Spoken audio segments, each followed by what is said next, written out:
Véritable modèle pour la région, Maham Samba bénéficie depuis 2010 de la certification de l'Organisation mondiale du commerce équitable. Un label qui atteste que les méthodes de production, aussi bien que les articles réalisés, respectent les principes du commerce équitable. Pour le village de Ndem, la confirmation que les techniques traditionnelles peuvent être un atout dans le marché mondial.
loolu moo waral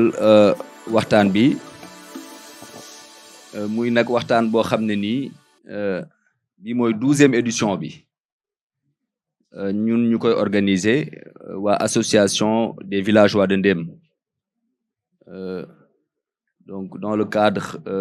des dialogues que nous organisons ci wàllum lépp lu jëm ci développement ak nu ñu def ba dëkk bi jëm kanam kon loolu mooy sababu jotaay bi ñuy sant tam bu baax waa Enrichable di teg nuyoo bi ak sant bi ci turu soxna Fatma mi toog nga xam ne ni ñoo ànd ci liggéey bi bokku xalaat bokku lu bari ci vision ci conviction ci wàllum tam tout ce qui concerne le vert, préservation de l'environnement, plaidoyer ci wàllum justice sociale justice environnementale yooyu yëpp mu nekk loo xam ne dañ ko bokk ak ñoom waral ñu seq lii ak ñoom lëkkaloo ak ñoom ngir mën a di amal jotaayu xam-xam yi ci Mam Samba Dakar fii donc moo tudd Mam Samba Dakar di vitrine association des villageois de Ndem au niveau de Dakar. Voilà, donc encore une fois, merci à tous d'être venus. Donc concernant la prise de parole, on serait obligé de mélanger Wolof et français. J'aurais préféré qu'on parle juste Wolof, parce que quand même le sujet s'adresse particulièrement aux jeunes. Donc aux jeunes Sénégalais, aux jeunes Africains. Beaucoup plus en tout cas. Maintenant, bien sûr, nous nous adressons également à tout le monde, puisque quand on parle d'engagement pour un monde meilleur, il ne s'agit pas de nationalité ou on va dire, de nationalisme seulement, mais c'est vraiment toutes les personnes qui sont sensibles à certaines questions de justice sociale et en tout cas d'équité, donc qui sont concernés par ces sujets-là. Donc kaddu gi moom noonu la tëddee daal wolof français séeréer tam ku mu neex nu ko waay yëgee rek mën naa nekk daal noonu lañ koy faral di doxalee waaw man moom dama part xam naa alpulaar voilà italien aussi hein on va dire il y a une italienne qui est là man dama part je vais mélanger les deux donc pour commencer je vais donner à Fatma la parole pour un mot d'introduction également et de présentation de la fondation Enrichable et du travail effectué voilà, par celle-ci. Donc Fatma, bismillah. xam jiital wolof bi asalaamaaleykum nuyu naan leen yéen ñëpp ci seen tur ak seen sant te di leen gërëm bu baax ci seen teewaay macha allah. Donc bonjour à toutes et à tous, c'est avec beaucoup de plaisir vraiment que nous vous accueillons aujourd'hui dans cet espace, dans ce beau espace Mam Samba, avec notre partenaire l'association des villageois de Ndem.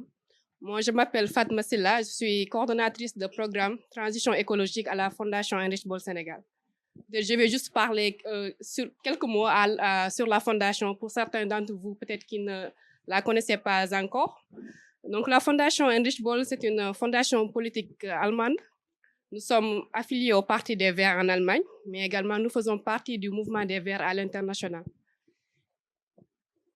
Merci. Donc nous faisons partie du mouvement des Verts à l'international. Et la fondation se veut comme un laboratoire d'idées, un cadre d'échange, mais également de réflexion, un catalyseur de pensée par rapport aux questions écologiques, mais également aux questions démocratiques. Et c'est dans ce sens que Mam Samba disait que nous partageons beaucoup de valeurs, des valeurs liées à la justice sociale, aux droits humains, au respect des droits humains, mais également à la protection de l'environnement. Et pour revenir à la fondation, je disais que nous sommes un laboratoire d'idées. Et dans ce sens, nous travaillons depuis au Sénégal depuis 2018. Notre bureau du Sénégal a ouvert depuis 2018. Et c'est la 32e bureau quand même qui s'ouvre au niveau mondial et la première en Afrique francophone. Et depuis 2018, nous travaillons principalement sur deux programmes. Un programme démocratie qui travaille sur les questions d'égalité homme-femme, mais également les questions migratoires et de droits humains. Et le programme transition écologique que je coordonne, où nous travaillons sur les questions de développement urbain durable, mais également sur les questions de transition énergétique. Et aujourd'hui, je pense que ce qui nous réunit, c'est dans le cadre de ce programme transition énergétique où nous avons vraiment eu à collaborer avec l'ONG des villageois de Ndem pour relancer cette, comme il a dit, c'est la 12e édition, je pense, des Joko. Donc, nous, on va avoir une série de Joko durant l'année où nous allons parler de thématiques quand même clés qui vont rassembler, je pense, beaucoup d'entre nous. Aujourd'hui, on va parler d'une thématique crucial quand même en lien avec les questions migratoires. Mais on ne veut pas, dans cette discussion, s'arrêter sur les problèmes. On veut aller au-delà. Parler des perspectives, des opportunités qui s'offrent à nous en tant que jeunes pour pouvoir avoir, ou bien pour avoir l'espoir de rester au Sénégal, avoir également cette volonté de construire notre pays à travers les opportunités, les modèles qui existent, les alternatives également, qui ne sont pas malheureusement parfois visibilisés et qu'on voudrait aujourd'hui également mettre en lumière pour que vous, jeunes, ayez des références, des expériences pour pouvoir s'en inspirer et rester ici au Sénégal et développer notre pays. Je pense que c'est l'objet quand même de cette discussion. Et on veut que les discussions également soient très interactives parce que je pense que même les participants, vous avez vos mots à dire. Et nos panélistes également, que nous remercions vraiment pour la disponibilité ainsi que je pense, cette générosité de venir s'entretenir avec nous. Nous vous en remercions vivement. Donc, les interactions, on souhaite que ça soit très dynamique et que vous puissiez également apporter votre touche à cette construction, à cette réflexion, à ce partage également. Donc, c'est quelques mots vraiment que je voudrais partager à votre attention et vous remercier vraiment, Mam Samba, et l'ensemble de votre équipe pour la coordination, l'organisation. Vraiment, nous sommes très contents en tant que partenaires et on souhaite que les discussions qui vont venir également vont aller dans le même sens que cette discussion qu'on commence aujourd'hui. Donc, nous commençons avec Bismillah et terminons avec Alhamdulillah Rabbil Alamin. Merci beaucoup. Jërëjëf soxna Fatma, merci beaucoup jërëjëf. Donc di jaajëfal bu baax suñu intervenant yi teew nga xam ne nii dañ leen seet invité leen ngir ku ci nekk rek ci li ngay yëngu mu mel ni dafa concerner thème bi d'une manière directe ou indirecte. Kon ñu ngi leen di sant bu baax ci teewaay bi docteur Abdoulaye Ngom donc de l'université de Ziguinchor. Merci d'avoir fait le déplacement depuis la Ziguinchor. Madame Marie-Rose Faye, directrice de l'ADPME. Merci beaucoup pour le déplacement aussi et pour votre disponibilité. Monsieur Momodou Dia, donc de l'association Xaxataay. C'est un tour bi nag dafa neex lool moom Xaxataay. Voilà, et puis donc qui est entrepreneur social et fondateur de cette association et qui œuvre beaucoup également sur la problématique que nous allons traiter aujourd'hui. Kon li waral ñu taamu thème bi muy immigration irrégulière dafa nekk problème bu sérieux boo xam ne ñun ñëpp ça nous préoccupe autant que nous sommes ndax ku ci nekk rek maanaam mën nañ ne say frères say sœurs ñoo ciy dem ndax nous sommes un même peuple et donc nous sommes tous frères kon mu nekk jafe-jafe boo xam ne yéeme na lool doy na waar te mu mel ni yàgg na tam bi mu tàmbalee ak léegi ci phénomène kon mu nekk thème d'actualité ndax y a pas très longtemps rek amoon catastrophe bu amoon encore sur les côtes de Mbour ba ay doomi aadama yu bari ñàkk ci seen bakken kon loolu moo waral ñu ne danañ waxtaanee sujet boobu ngir indi ci ay jàngat ngir jéem a xool lan mooy cause yi lan mooy conséquences yi te lan mooy tam solution bi ndax bu ñu waxee problème ba noppi tam nañu adressé solution yi ngir jéem a xam nan la ñu mën a def dëgg-dëgg ngir mën a saafara loolu nga xam ne nii mën nañ ne jàngoro la wala boog gàkk-gàkk bu mag la ci société africaine yi te neexul ci kenn te lu ñuy dund la te mel na ni luy dam la ba tey te dara boog amagul ay solution yoo xam ne wàññi nañ ko considérablement. Y aurait également l'artiste Aziz Gueye qui va faire une prestation artistique en même temps que nous allons discuter sur le sujet de l'immigration irrégulière et puis qui donc d'ici 1h30 va pouvoir nous faire une très belle démonstration. Nous en sommes convaincus par rapport à cette thématique. Donc, merci encore. Nous allons commencer par Dr Abdoulaye Ngom. Ensuite, d'abord les femmes. Mais quand même, pour la logique du débat, j'aurais préféré nous tambaler du docteur Abdoulaye Ngom pour rappeler certains, en tout cas, les causes, les conséquences, parce que nous aimerons également que Madame la directrice de l'ADPME puisse également se prononcer sur le volet entrepreneuriat qui concerne donc beaucoup plus les solutions, en l'occurrence. Donc, docteur Ngom, à vous la parole. Bismillah. Merci beaucoup. Merci. C'est bon, oui, c'est bon. Donc, auzubillahi minash shaitanir rajim, bismillahir rahmanir rahim. maa ngi leen di nuyu yéen ñëpp seen tur ak seen sant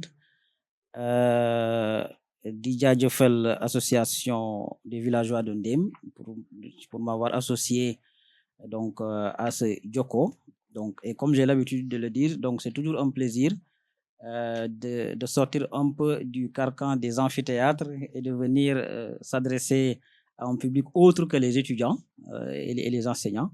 parce qu'on en apprend beaucoup plus. Voilà. Donc, mon intervention va s'articuler donc autour des ressources socio et psychologiques qui poussent les jeunes à choisir l'immigration irrégulière, donc malgré les risques connus, et comment tenter d'y répondre donc localement. Donc, je vais d'abord commencer mon propos donc en rappelant que la migration irrégulière est un droit. Au niveau de l'article 13 de la Déclaration universelle des droits de l'homme et du citoyen, donc, il est clairement indiqué que tout individu a la liberté de se déplacer. Mais c'est justement qu'au niveau de cet article-là, donc, il n'y a pas de précision quant au fait de transgresser une frontière sans pour autant avoir les papiers requis, en l'occurrence, soit le visa ou le titre de séjour. Donc, et on a vu que ces dernières années, que ce soit au Sénégal et dans la plupart des pays africains, la migration irrégulière est interdite, contrôlée et des fois même réprimandée. médiatisé également à outrance, donc par ce qu'on appelle le plus souvent les mass médias, et ça attire de plus en plus l'attention, que ce soit des autorités politiques, que ce soit des décideurs, donc des chercheurs, du monde associatif, des ONG, etc. Et c'est encore le cas aujourd'hui, notamment à la suite des nombreuses tentatives à laquelle on assiste le plus souvent. Et tout à l'heure, Mme Samba, Fallou le rappelait tout à l'heure. Donc, il y a 2 semaines de cela, donc, on a eu le naufrage d'une pirogue au large de Joal, donc qui a eu quand même à causer un certain nombre de morts. Mais très souvent, on présente la migration irrégulière en mettant le focus sur la migration par la voie maritime, alors que la migration par la voie terrestre est beaucoup plus importante. La migration intra-africaine également est plus importante. Mais la manière dont on présente la migration irrégulière laisserait entendre qu'il y aurait beaucoup de jeunes Sénégalais qui ont l'ambition de quitter le Sénégal, alors qu'en réalité, tel n'est pas le cas. C'est juste qu'on a médiatisé cette problématique-là d'une certaine manière qui laisserait entendre que tous les jeunes veulent quitter le pays, alors que tel n'est pas le cas. Et justement, on assiste dans la plupart des pays africains, et c'est le cas au Sénégal, que très souvent les besoins de réalisation sociale des jeunes se heurtent à la barrière principale de l'absence d'emploi et en conséquence de revenus suffisants pouvant leur permettre de se prendre en charge et également de prendre en charge leur famille. Ainsi, voulant coûte que coûte s'affirmer dans cet univers-là, ils vont s'inscrire dans des trajectoires de migrants clandestins pour pouvoir tenter de réussir leur vie ailleurs. Dans une telle situation où l'espoir de pouvoir améliorer leur situation est quasiment minime, mais quand même il y a des avancées notoires en ce sens, on voit que la plupart des jeunes s'orientent vers ce que l'on appelle le plus souvent l'auto-emploi. Et ça fait le compte puisque Madame la directrice va en parler tout à l'heure. Nous avons en premier lieu le chômage et la persistance d'une forme de pauvreté, dont je dirais chronique, qui frappe de plein fouet la plupart des familles. Et en effet, l'absence de progrès économique, malgré les efforts consentis par les gouvernements du Sénégal, donc je dis bien les, parce que ça... L'augmentation du chômage d'année en année constitue un problème majeur au Sénégal. En conséquence, la nécessité de l'insérer au cœur des préoccupations de l'agenda gouvernemental s'avère plus que jamais nécessaire. Et on observe également depuis plusieurs années que les difficultés d'accès au marché de l'emploi sont très difficiles. Et au Sénégal, même si c'est un chiffre qu'on peut prendre avec précaution, il semblerait que chaque année, donc, il y a à peu près 300 000 demandeurs d'emploi qui arrivent dans le marché de l'emploi et qui ne parviennent pas justement à s'insérer dans la fonction publique. Donc, la demande est largement supérieure à l'offre.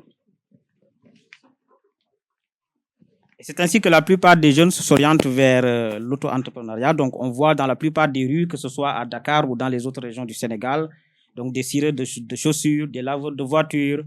des marchands ambulants qui sont de plus en plus nombreux dans toutes les villes du Sénégal. Et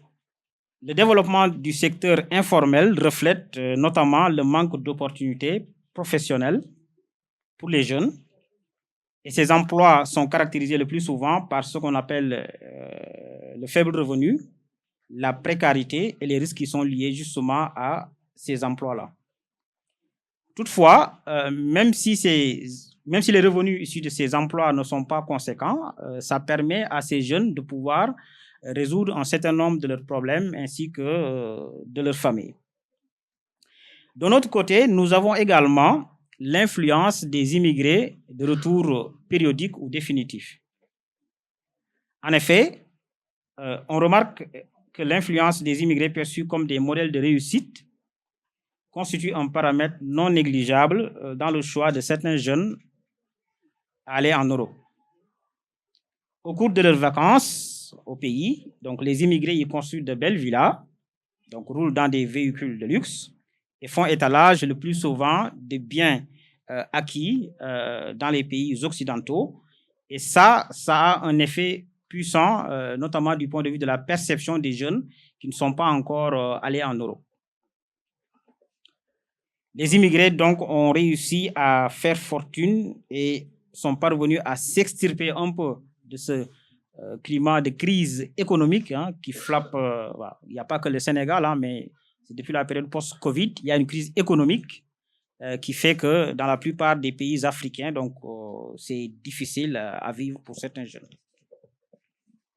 Donc, un autre facteur à prendre en compte, donc, c'est l'imaginaire migratoire qui conduit le plus souvent à une sorte d'idéalisation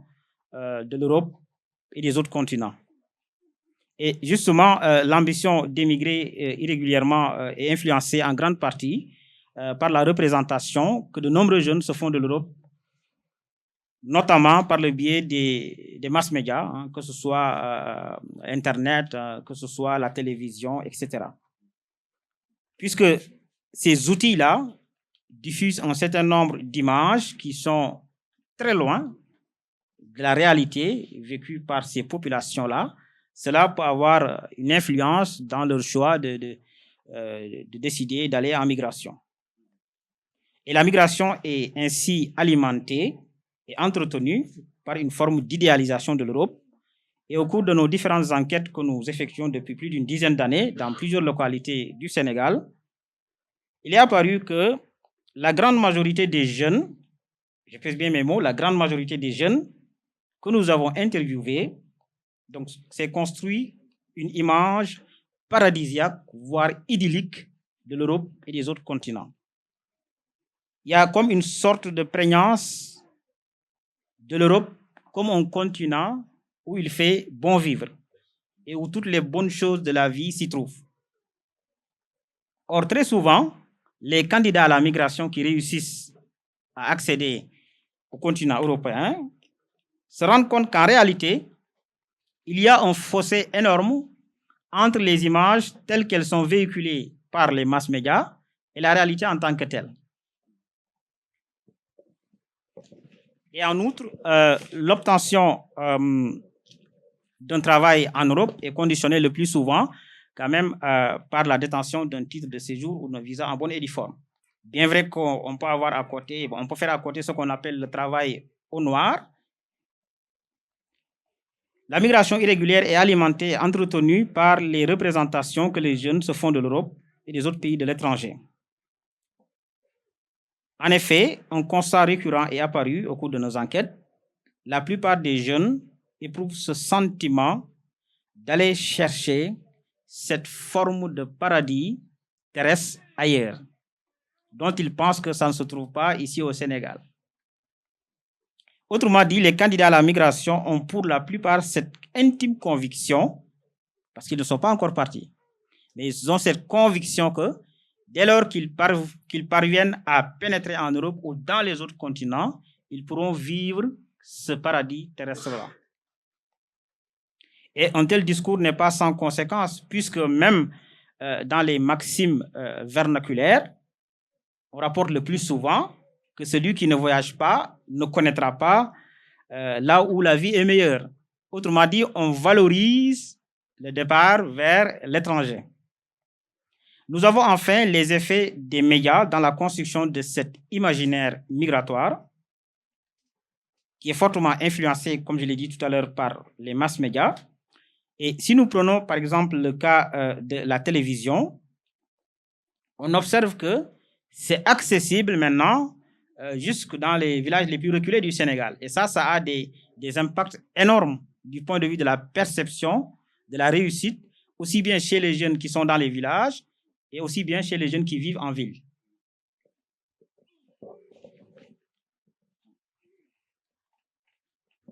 Pour terminer, par rapport à cet imaginaire migratoire, donc ça a entraîné ce que j'ai appelé dans mes travaux une forme de fantasme de l'ailleurs qui conduit inéluctablement à ce qu'on appelle, en termes wolof, yakar boutas, c'est-à-dire le désespoir des jeunes. Et justement, la plupart des jeunes au Sénégal deviennent en quelque sorte prisonniers d'un imaginaire de réussite dont ils pensent que ça ne peut se faire qu'en allant à l'étranger. C'est-à-dire, pour réussir coûte que coûte, il faut aller à l'étranger. Et justement, comme l'a rappelé tout à l'heure Fama, l'idée, ce serait de pouvoir déconstruire cette idée de réussite-là, qu'on peut rester ici et réussir ici. Autrement dit, Tokfi et Tekifi. Donc, voilà les éléments que je voulais partager avec vous et merci de votre attention. Merci beaucoup, Dr Ngom. Merci. Je pense que vous avez donc touché à plusieurs points importants du sujet, notamment la question ce que j'appelle moi le mythe un peu des jeunes, enfin le rêve quoi de l'Europe Eldorado, de ce que aussi nous voyons depuis tout petit dans les médias, dans les réseaux sociaux maintenant, partout. Nous voyons des films tournés en Occident, des acteurs, des héros. Donc finalement,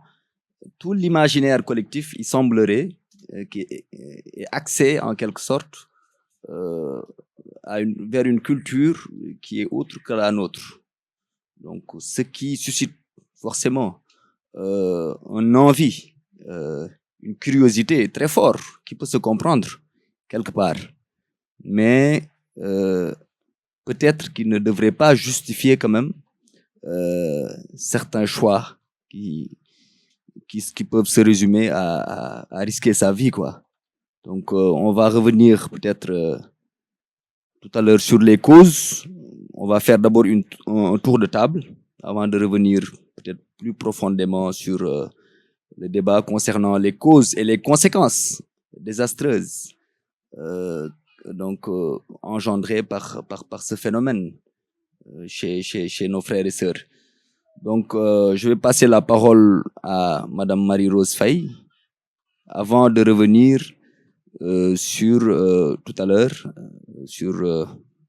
Monsieur Docteur Abdoulaye Ngom. Donc, j'aurais aimé, Madame Faye, que vous puissiez aussi nous parler un peu sur les stratégies politiques, étant donné que aussi vous êtes très investi sur le plan politique. Est-ce qu'il y a des stratégies entreprises par l'État qui vont dans le sens, en tout cas, de lutter contre ce phénomène? Si oui, quelles sont ces stratégies? Avant de venir, en fait, sur maintenant les solutions à apporter pour cultiver de l'espoir et un avenir pour les jeunes ici. À vous la parole. Merci beaucoup Massamba. Salam alaikum, maa ngi nuyu ñëpp ku ci nekk sa tur ak sa sant di leen jaajëfal bu baax ci teewaay bi ndax ñëpp xam nañ ni daanaka week-end yi sax la yiite yi di gën a bari waaye foog naa ni waxtaan wi am na solo bu baax a baax ba tax ngeen bàyyi yëpp ñëw donc ñu ñaan rek li ñu fiy waxtaan mu nekk loo xamante ni dina jëriñ bu baax a baax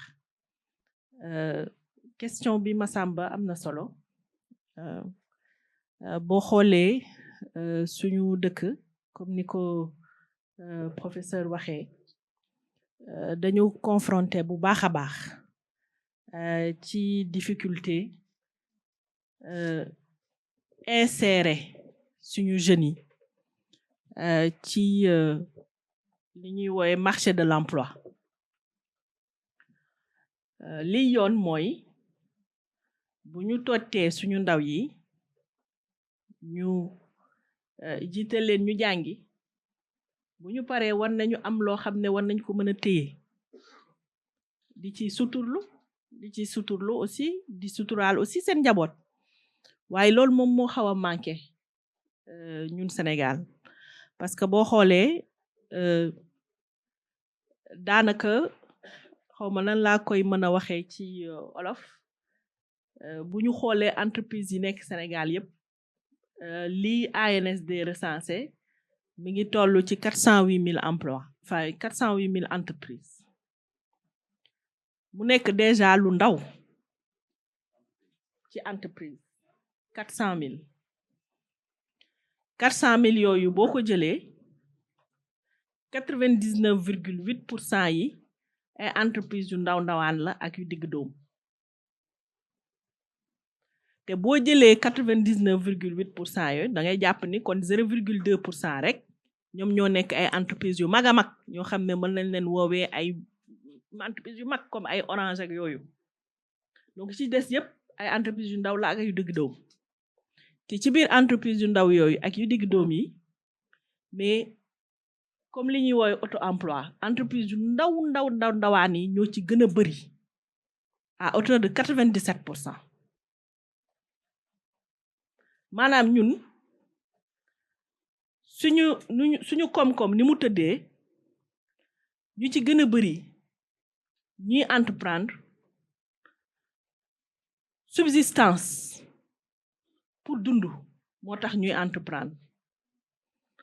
entreprendre ñu pour créer ay multinationales même si ambition bi mën na ci nekk mais li leen di njëkk a jógteel mooy nan laay def ba dund. C'est tout à fait normal parce que bu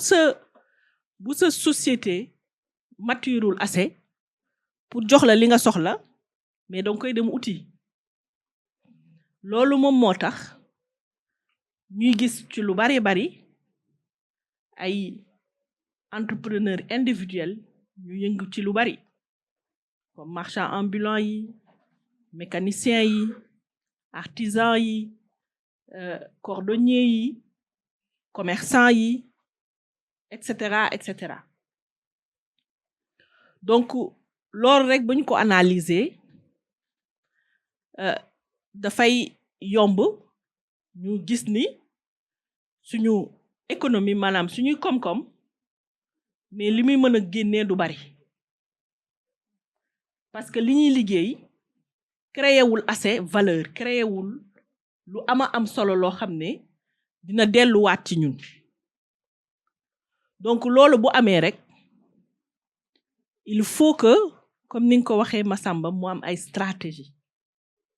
yoo xam ne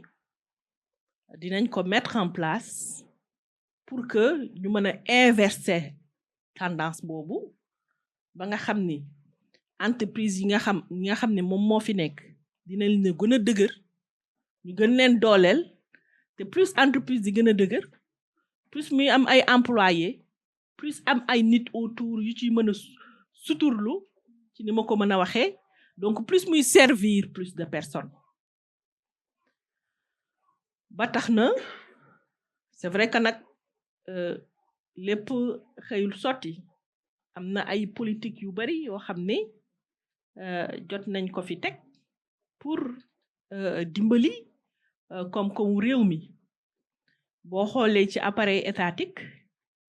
am na ay structures yu baree bari yoo xam ni teg nañ leen fi pour ñu dimbali koom-koomu Sénégal gën a dëgër gën a jëm kanam mais bay xool dafay am jafe-jafe ba tey lu bari parce que lu ci mel ni ADPM nga xam ni man fa laa nekk muy agence de développement et d'encadrement des petites et moyennes entreprises maanaam mooy agence bi nga xam ni moom la ñu dénk wàllum dimbali entreprise yu ndaw yi ak yu digg doom yi yu gën a dëgër mais da ngay gis ni li gën a frustrant mën naa ko waxee noonu mooy xëy na doole bi nga xamante ni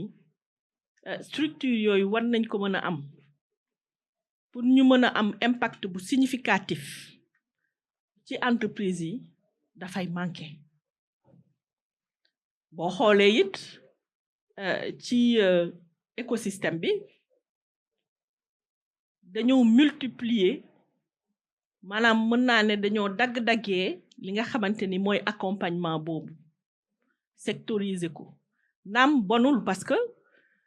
xëy na li artisan bi soxla xaw na ute ci benn boor ak li pêcheur bi soxla wala li commerçant bi soxla donc am ay structures yoo xam ne dañ leen a sectoriser ce n'est pas une bonne chose mais encore faudrait-il que structures yooyu ñu mën a liggéey ensemble ba mën a am une certaine coordination et loolu dafa manqué mën naa ne dafa manqué woon parce que am na ay jéego yi nga xamante ni ñu ngi ciy dox dinañ ci gën a waxtaan donc bu fekkee ne état bi li nga xam ne daf ko fi teg bu amul cohérence rek naturellement impact bi mu war a am ci ñi nga xamante ni ñoom ñooy cible bi dafay manqué et incohérence boobu xaw nañu ko noter ci politique gouvernementale yi gis nañ également ni que booy xool toujours ci wàllum politique yi nga xam ni teg nañ ko dañuy liggéey ak ay partenaires techniques et financiers yoo xam ni dañu am portefeuille yoo xam ne dañuy am ay objectifs pour dimbali aussi askan wi ñu gën a sukkandiku ci koom-koom réew mi donc mën nañ jàpp ni am na xaalis bu baree boo xam ni dugg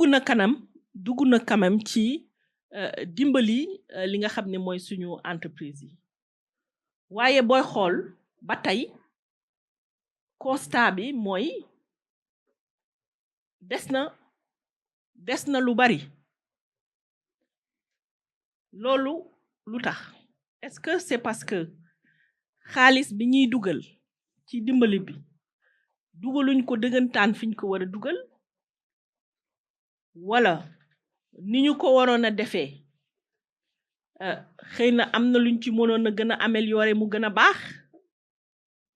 wala tout simplement politique yi ñoo efficaceul xalaat mi moo yembagul par rapport ak besoin wu cible bi foog naa ni yi ma lim yépp bu ci nekk am na ci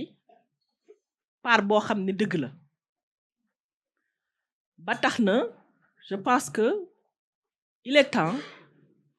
que en termes de stratégie ñu cibler li nga xamante ni réellement mooy dimbali bi ci besoin wu li nga xamante ni mooy cible bi su ma ko mënee wax ci français mooy allier li nga xamante ni moom mooy le financement aux besoins donc des entreprises et ce n'est pas toujours le cas et bu ñu defee loolu aussi day tax ñu gën a dëgëral li nga xamante ni mooy entreprise parce que lu mu soxlawul nga jox ko nit bu soxlawee dara nga jox ko leneen na leneen loolu mun na ko servir mais lu mu soxla tem bu réglé wul mais du mën a avancer donc en termes de stratégie le premier jalon c'est ça suñuy politique ñu mun ko harmoniser benn ñu mun ko correspondre réellement avec le besoin de nos cibles par ailleurs ñu war a mën a jàpp ni du entreprise yu mag yi rek la ñu war a dimbali parce que entreprise yu mag yi xëy na am na fu ñu jaar ba yegg ñoom am na sax lu ñu war a mën a wàccee ci suuf pour dimbali ñi ndaw yi nga xamante ni ñoom yu doog a commencer mais problème bi fi mu nekk mooy ci ñiy doog a commencer ñi amagul doole te ñoom ñoo ëpp amaguñu xëy na bu moo ne wax li formalisation jaaruñu fi ñu war a jaar ba mu dëgër ba nga xam ni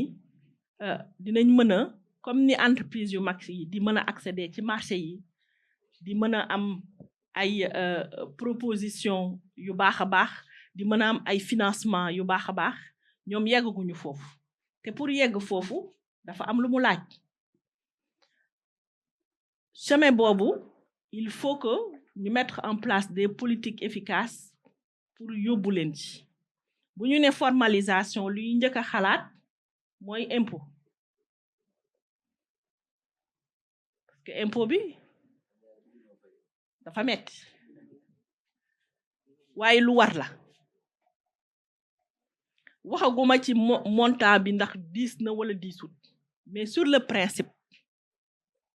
bu ñu ne impôt dafa nekk lu am solo ci réew ndax impôt bi moom mooy tax li ñëpp bokk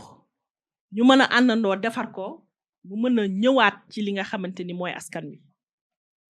donc impôt mën nañ ko méngalee ak benn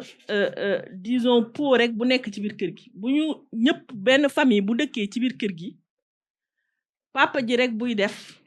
day metti ci moom mais bu fekkee ni ñëpp ñi nekk ci biir kër gi ci as tuut ñu ngay contribuer kër gi dina gën a jóg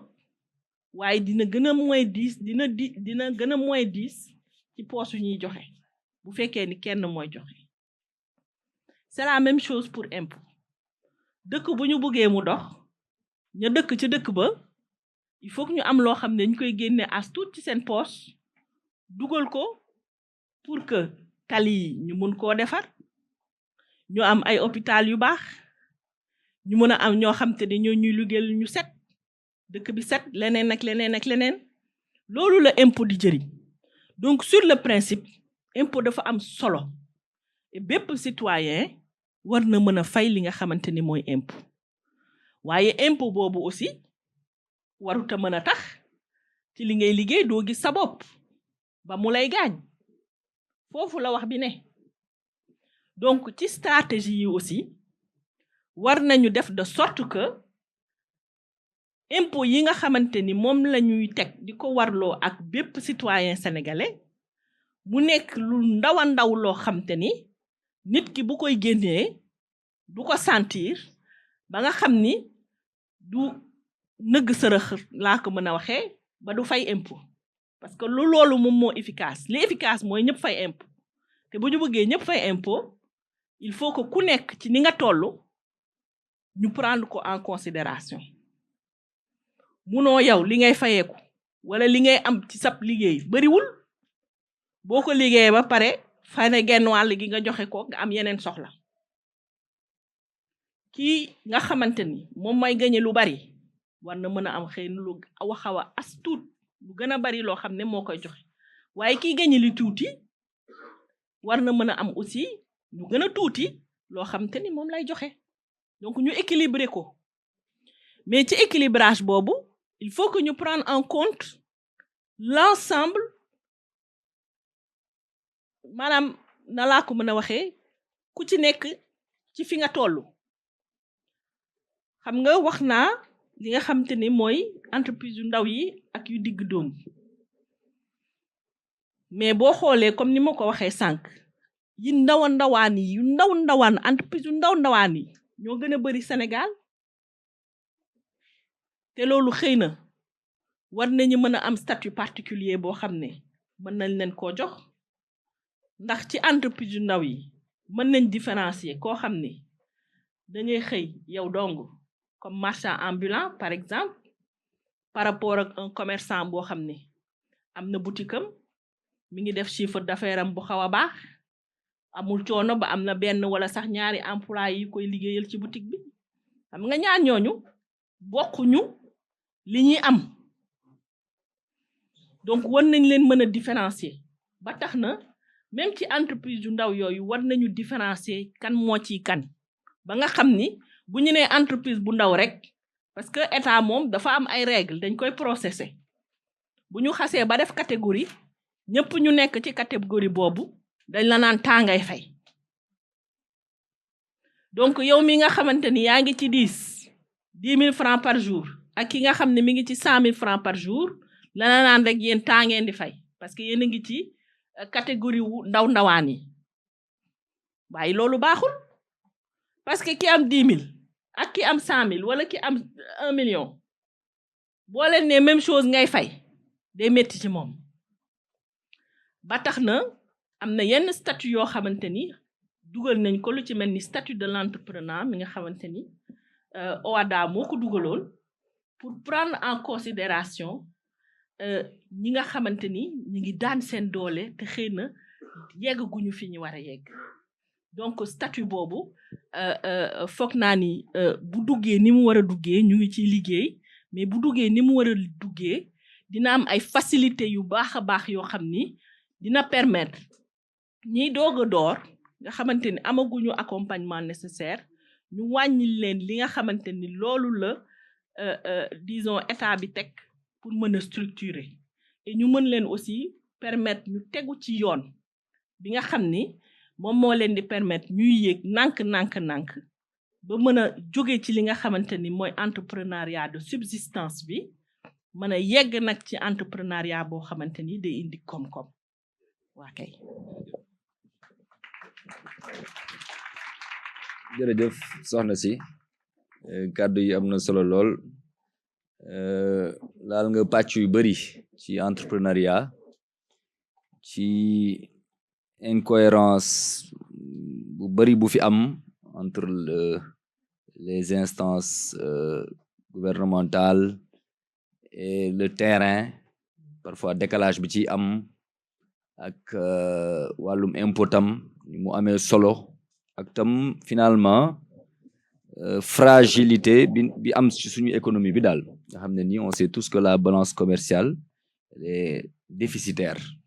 donc à un niveau très très élevé même kon mu mel ni loolu ñu war a gën a fullaal la ci réew mi entrepreneuriat te loolu ba tey lu baree bari dafa des daal waaw waaye nag am nañu yaakaar ne soppeeku dina am ci fànn googu ak restructuration boo xam ne day gën a adapté ci besoin yi ba pare tam ñuy jokkoo ak nit ñi jege acteurs yi loolu tam defe naa day xaw a manqué saa des fois ci approche bi waaw kon volet entrepreneuriat xam naa am nay entrepreneurs yu fi nekk dinañ mën a réagir après mën a am tam échange ak du coup la structure étatique compétente par rapport à l'accompagnement des entrepreneurs waaye kon mu mel ni bànqaas bu am solo la ci lu mën a téye ndaw ñi ci Sénégal wàllum emploi am xëy boo xam ne nii ci ngay jàpp ndax bu ñu fàtte ne Sénégal daanaka l'âge médian de la population est de 19 ans donc ndaw ñi ñu ci ëpp maanaam ñu ëpp ci dëkk bi ay ndaw lañ 19 ans donc c'est une population extrêmement jeune te ñoo ñëpp fii ak ay at yor kër war na leen ay responsabilités donc qu'est-ce qu'on va faire comment on va procéder avec cette jeunesse pour créer alternative yu solide donc loolu defe naa préoccupation majeure la war a doon bu état bi te moom la doon sax ak tam acteurs yëpp notamment aussi les entrepreneurs donc on va revenir après plus largement sur ça on va passer maintenant la parole à monsieur Mamadou Dia entrepreneur social donc bëgg nañ xam sa histoire tam nga nettali ñu sa jaar-jaar Mamadou ak liggéey bu am solo bi nga xam ne nii moom ngay def ci justement sur le problème de l'immigration irrégulière ak xeex bi ngeen di xeex ngir gën a yombalal circulation wu doomu aadama yi entre les continents mu mel ni yéen a ngi ci def liggéey bu am solo donc mën nga ñu wax daal ci loolu nu ngeen ci jubloo ak nu ngeen ciy liggéeyee waaw jërëjëf bisimilah. asalaamaaleykum wa rahmatullahi taala wa barakaatu. wax dëgg fa yàlla am nañ mbégte mu yaatu ñëw ci bërëb bii nii teew si fi mbetteel mu rëy la nag ñu teew fi ñu déglu ndax seen waajur wu góor maa ngi ko doon wax rek sànq bay caax ci ñu inspiré ñun en 2010 je voulais vraiment retourner au Sénégal et je cherchais de l'inspiration sëñ Babacar ci ñi ma inspiré pour ma ñibbi ci la bokk may ñaan yàlla fu mu nekk yàlla na suuf sedd ci kawam yàlla tas ñu ci barkeem liggéey boobu noonu mu doon def mu am solo moo ñu inspiré ñun ñu daal di ñibbisi pour daal di liggéey sama waajur wu jigéen da doon jaay jën ma juddoo ci benn dëkk bu tudd Gandiol nekk à 20 kilomètres de Saint-Louis sama waajur wu góor nekkoon maçon bi mu retraité bi mu tolloo ci âge de retraite amul retraite donc man ci famille boobu laa juddoo samay waajur am yaakaar ni su ma duggee école tubaab jàng fa su ma may diplôme naa tekki ma dugg fa ak yaakaar ñu boole lañu am ak lañu amul yépp ngir sama jàng mën a avancer bi ma defee daanaka lu tolloog fukki at ak juróom dans l'école française j'ai demandé un visa pour aller poursuivre mes études en France les 2 fois que je l'ai demandé ma fay li ma war a fay yépp ngir tukki ci yoon bi nga xamante ne moom la ñuy wax mooy yoon wi gën on m'a refusé le visa les 2 fois pas seulement qu'on m'a refusé le visa sinon que maa ngi fàttaliku ci temps yooyu noonu parce que yàgg na ambassade bu France boo duggee ci biir amoon na benn affiche bu fa nekkoon bu doon wax ni le fait que tu aies toute la documentation ça veut pas dire que ñu jox la le visa moi j'avais toute la documentation et on m'a refusé le visa 2 fois frais bu ma fay pour amoon visa kenn delloowuma ko donc ça c'était en 2002 et après en 2004 en 2006 j'ai pris une pirogue avec 83 personnes on a traversé la mer et après 8 jours vraiment 8 longs jours vraiment yàlla daal di ñuy dimbali ñu daal di yegg ci île bu ñuy wax Gomera en Espagne dund fa ay métit yu rëy wax dëgg fa yàlla dund nañ fa métit yu rëy après yàlla daal def boolewuñ ma ci ñuy refoulé ma daal di dem en terre espagnole bi ma yeggee Espagne en ce moment-là mon désir c'était d'atteindre en fait la France pour terminer mes études mais c'est à partir de l'Espagne si laa commencé vraiment à découvrir sama africanité bëgg a xam may kan bëgg a xam lan moo tax ma jàng français ba sonn bëgg visa bëgg dem France jàngi dignement ñu daal di may refuser le visa pourquoi c'est pourquoi ñu noot suñu doom yi suñu jàng làkk bu nga xamante ni bu ëllëgee bu ñu bëggee dem ci dëkk boobu noonu ñun leen du ngeen fa dem toog leen seen dëkk et après on cherche à leur donner des solutions à leur donner des réponses léegi à partir de ce moment-là may intéressé wu ci la culture africaine ci intéressé suñu maam yi suñu histoire suñu réalité c'est à partir de ce moment-là que j'ai décidé de commencer à écrire rester en Espagne et écrire et am naa sens aussi ni dund naa Espagne dund yu métti mais dund naa fa aussi mbégte ak bànneex et Espagne fa laa bindee sama premier bouquin 3052 bouquin boobu daal di changer sama àdduna complètement dimbali ma voyager daanaka dëkk yi ma demul ci àdduna bari wuñ avant de retourner au Sénégal j'avais fait plus de 500 conférences dans beaucoup de coins du monde et en 2012 je commençais à planifier retourner au Sénégal et en 2014 je suis retourné au pays je suis retourné au village et quand je suis retourné au village vraiment l'idéal c'était plus de faire des conférences l'idéal c'était de tabax li ma namm gis man ci àdduna tabax ko fa nga xamante ni fa laa dëkk et comme ni ma waxee il y a 2 projets vraiment qui m'ont inspiré c'était le projet de Ndem et le projet de Gelax dirigé par les frères Sow donc c'est les 2 projets qui m'ont inspiré et quand je suis retourné ici effectivement comme en Espagne jotoon naa def daanaka télé yëpp rajo yëpp ici je disais que ni nekk ci télé yi ak nekk ci rajo yi ak bëgg nekk ci village bi daal tabax du ñu ànd comme li sama tànn daan wax da ngay daw ba pare daal taxaw wokkatu wala nga wokkatu ba pare doog a daw donc j'ai décidé vraiment rester au village et construire yàlla dimbali ma j'ai construit beaucoup de projets au village tabax naa lu tolloog juróom-benn école tabax naa ay centre culturel tabax naa ay résidence artistique tabax boobu noonu ñi ci ëpp ñi ko tabax ay jigéen lañu ay ndaw ñoo ko tabax ñii jàng nañu nasaraan ñii jànguñu nasaraan waaye bi ma dellu see li ma gënoon yitteel mooy déglu leen déglu lan lañ am déglu lan lañu namm ak fan lañ namm jëm et yàlla dimbali ñu tabax lu bari bi ñu commencé tabax boobu tamit pour man c'était important que li ñuy tabax ñu wan ci àdduna li ñu namm gis mooy que ni ñun tey suñu dëkk yi nekkuñu ay dëkk yu créé ay frontières ñun suñu dëkk yii nii ay dëkk li nga xamante ne dañuy recevoir doomu aadama fu mu ne ci àdduna boo ñëwee Sénégal dañ lay recevoir dañuy wàcc suñu lal jox la dañ lay teeru dañ lay teral lu ñu am dañ koy bokk ak yow moo xam mburu bu 15 la moo xam aussi ginaar la ñu war a ndekkee lu ñu am dañ koy bokk ak yow teraanga jooju nag tey mu doon lu nga xamante ne dafa réer ci àdduna dafa naax saay ci àdduna mais ñun am nañ ko te waruñu ko xeeb benn yoon parce que bu demee bu nga xamante ni nasaraan yi nga xamante ne dañuy defar ay frontières si biir frontières yooyu ñun ñu ci yemale ñun suñu dëkk yi amuñu frontière mais on nous charge souvent de sensibiliser nos jeunes mais je pense qu'en matière de migration si on doit sensibiliser les Européens parce que ñoom ñu am ay politique migratoire yu nga xamante ne tey ñoom ñoo tax nit ñi di dee ci ndox mi moi j'ai vu des Sénégalais gisaguma Sénégalais bu nga xamante ni seen kër dañ ñu ko visa mu ngi nii t'as un visa et les Sénégalais disent non moi j'aime l'aventure je veux pas ce visa là je veux prendre un vélo ou bien je veux prendre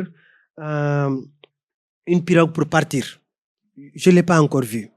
mais comme fa la ñu tabax ci Gandiol depuis que ma tabax kaak léegi nii on a reçu plus de 3000 étrangers qui sont venus de partout dans le monde et je pense aussi comme yéen aussi ni ngeen koy recevoir et ren jii nii dama gis benn affaire bu yéeme mooy que ni par exemple man gis naa nasaraan jël oto gis naa ko mu jël bateau gis naa ko mu jël vélo gis naa ko mu jël daal xeetu waruwaay wu ne daal di ñëw Afrique mais ren dama gis benn bu yéeme et que ndaw la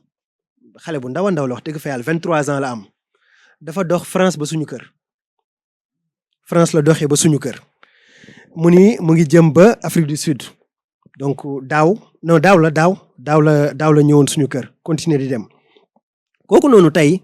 amul benn frontière fii nii bu nga xamante ne da koy arrêter pour son projet de vie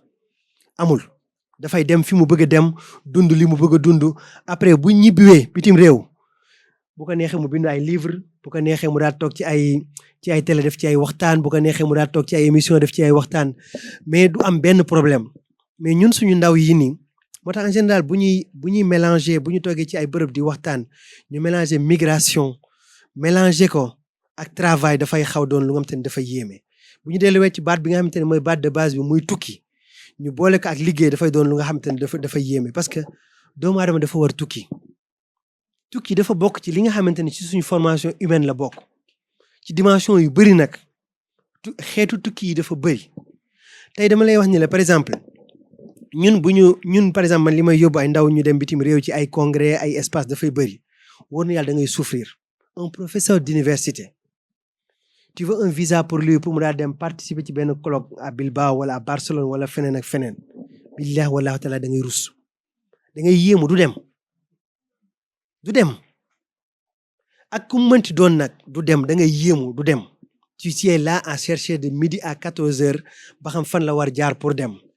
donc kooku noonu du dem parce que les thèmes sont très très violents c'est un potentiel migrant ci baatu bu ñu yóbboo baatu migration ci baat boobu noonu tey jii nii fa nga xamante ne fa lañ ko yóbbu kooku tey dafa bëgg dem échanger li nga xamante ne doon na ko jàng dafa bëgg dem découvrir dafa bëgg dem xam te de wareef la dafa am ak yelleef boo xamante ni moo ko permettre mu daal dem léegi nag bu fekkee ñun li nga xamante ni moom la ñu seq ak suñu naay ndawu dëkk mooy créer leen un environnement bu nga xamante ni dañuy mën a yokk fii nii ak dignité loolu wareef la ci képp ko xamante ni mag la wareef la ci képp ko xamante ni waajur la wareef la aussi ci état bi ndaw yi nga xamante ne ñoo nekk fii nii ñu daal leen créer un environnement bu nga xamante ni bu ñu bëggee nekk fii nii yokk dignement dañuy nekk fii dañuy yokk dignement mais bu ñu méngale loolu lépp mukk ak projet tukkeem parce que wareef la ci moom dafa am projet heure bu bëggee tukki mu daal di tukki ñu daal di koy defaral yoon bi nga xamante ni fa la war a jaar mu daal dem daal di tukki su fekkee foofu dafa bëgg a def weer mu daal di fay def weer su fekkee dafa bëgg a def at mu daal di fay def at bu ñu paree fii nii xale bu ndaw bi may dem seeti ji Joaquin la tudd turu sénégalais Jibi la sama turu rak lañ ko jox en 2012 la ma demandé woon pour daal di ñëw def ci volontariat ci suñu organisation en 2012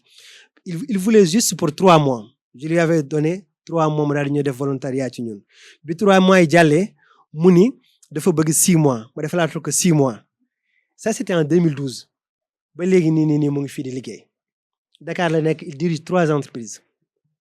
le Sénégal lui a donné tout pour que ce jeune espagnol-là puisse prospérer ici avec beaucoup de dignité nous devons réclamer ça en fait cette dignité-là pour notre jeunesse aujourd'hui le monde souffre le monde est en quête d'inspiration waruñu xeeb benn yoon suñu ndaw yi nii dañu war a bokk ci ñi inspirer le monde waruñu leen xeeb benn yoon dañ leen a war a préparer ngir ñoom solution yooyu noonu réer gi nga xamante ne àdduna dafa réer ndaw yi nii daal dem daal di ciy trouver ay solution donc moo tax bu ñuy waxtaan ci lii dañu war a dem ci ñaari côté yépp naam autorité yi ñun mag ñi nii parce que man sama bopp dama boole sama bopp ci ñi nga xamante ni mag lañu pour daal di tracer ay yoon ndaw yi dañu leen war a tracer ay yoon yoo xamante dañu war a màgg fii nii ci dignité dañu war a bu ñu jàngee ba pare am ci lu ñu jàpp bu ñu jàngee ba pare bëgg gëstu bëgg recherche parce que njàng dafa bëri ay xeet dafa am njàng moo xamante ni ci biir classe lañ koy def am njàng moo xamante ni ci biir kër lañ koy def am njàng moo xamante ni ci mbedd lañ koy def am njàng moo xamante ni dañuy tukki pour daal di koy gis pour que bu ñu dajee ak suñu morom yi bitim réew ñu bañ a am benn complexe bu ñu xoolee ñu xool leen suñ ñu waxee jox ñu wax leen jox leen suñ ñu joxee ñu xool ba xam li ñu jox méngoo na ak li ñu bëgg wala déet su ko méngoowul ñaari leen koy delloo suñu dignité bopp may ñu mën a tibb ci li ñu yor daal di leen yokkal ci la ñu yor mais ba léegi suñu relation yëpp c'est lañ ñuy jox fan lañ ñuy dimbali fan lañ ñuy jàppale ci lan lañ ñuy jox donc day metti lool ñu gis suñu bopp ci li nga xamante ni tey mooy évolution bi nga xamante ni fa la humanité jëm donc loolu laa bëggoon partager peut-être ci première instance yi liggéey bi ñu ngi koy continuer Gandiol niñ koy liggéeyee Gandiol noonu lañ koy liggéeyee Espagne niñ koy liggéeyee Espagne aussi noonu lañ koy liggéeyee Amérique tey jii y a des projets que je coordonne en Amérique il y a des projets que je coordonne en Espagne mais aussi projet yi ma gën a naw ci sama projet yi ma gën a bëgg Gandiol la ñu nekk fa ma juddoo màggee fa laa nekk di ko def et mbégte la comme ni ma ko waxee sànq wax dëgg fa yàlla mbégte bu rëy la tey jii nii ñu nekk fii nii ñun ci suñu biir ak ñi nga xamante ni bëgg nañu jaxasoo ak ñun parce que loolu si dafa am solo ñi nga xamante ni bëgg nañu jaxasoo ak ñun ñu nekk di xalaat situation yi nga xamante ni tey la migration n'est pas un problème migration du problème xool biñ koy xool gis biñ koy gis gérer biñ koy gérer càmbar biñ koy càmbar mooy problème waaw mais migration du problème tey jii nii tubaab yi nii ñoo ñu gën a bëgg suñu ndaw ñii pour daal di leen utiliser te ñun ñoo leen war a gën a soxla suñu ndaw yi nii ñoo leen ko war a gën a soxla parce que yaa ko wax léegi Sénégal 19 ans la am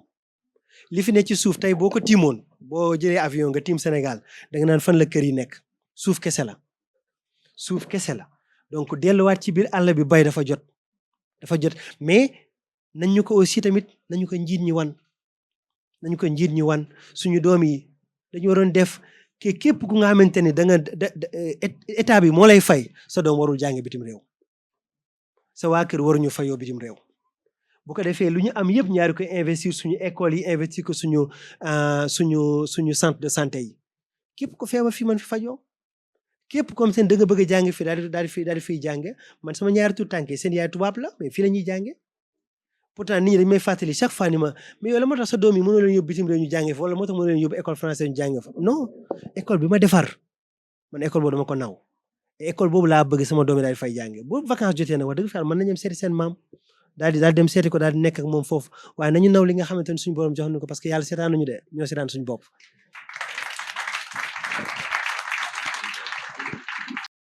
Véritable modèle pour la région, Maham Samba bénéficie depuis 2010 de la certification de l'Organisation mondiale du commerce équitable. Un label qui atteste que les méthodes de production, aussi bien que les articles réalisés, respectent les principes du commerce équitable. Pour le village de Ndem, la confirmation que les techniques traditionnelles peuvent être un atout dans le marché mondial.